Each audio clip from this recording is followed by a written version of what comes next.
also don't know if this is going to help at all, but So you have to stop it for a while? I didn't know I had to stop at in the movie store. I don't know if this is going to help at all. I'm going to put this recorder right here, and it may pick up more of your voice in the cameras. I don't know, but it's worth a shot. Okay. All right, you can go on. Okay. Well, there's no way that it can't affect you. I mean, it's affected me. I mean, there are places I won't let myself go. I won't go down certain roads or go through certain doors because it would be too depressing. But I just made a decision that I will live my life as fully as I can live it. I owe that to myself. I owe that to my family.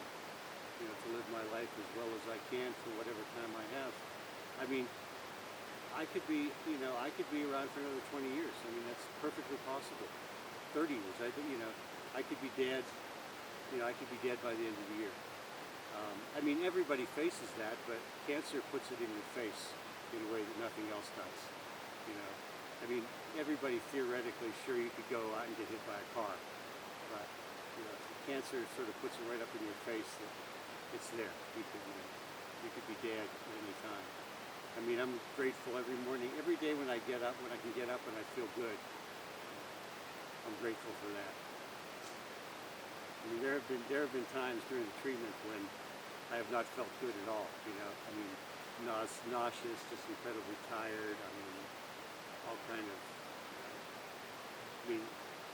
kind of problems you can imagine come with having your body hammered with poisons, which is what the chemo drugs are. They're poison. So, yeah.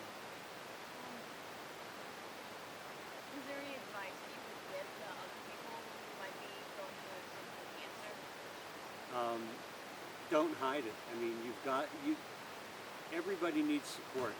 Everybody needs to reach out, and say, I need help.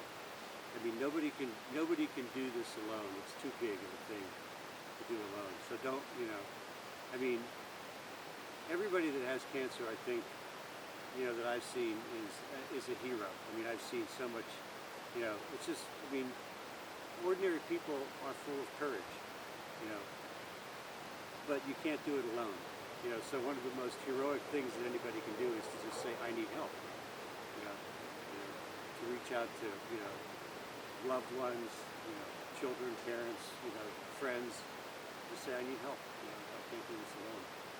And most people are they're not just willing, they're happy to help. I think that's the single biggest thing is to just say, just realize you can't go it alone.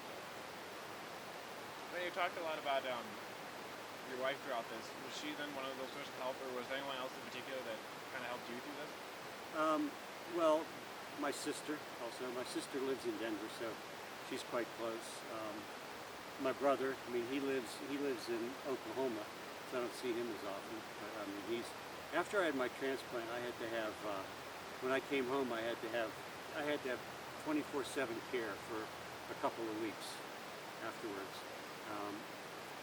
My wife did that for a week, and then her sister and brother-in-law came out and took care of me for a week, and then my brother came out from Oklahoma and took care of me for a week. And that was really, I mean, I felt very close to my brother doing that, and more than I think I had felt since we were kids, because I'm 2.5 years older than him. We've been a pretty close family, but my cancer's brought all of us closer.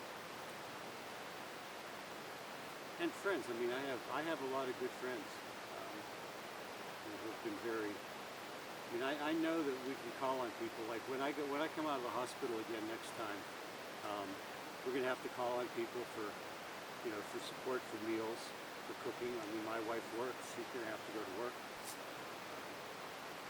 People take me to appointments for the first couple of weeks or so when I'm not allowed to drive. I can't drive.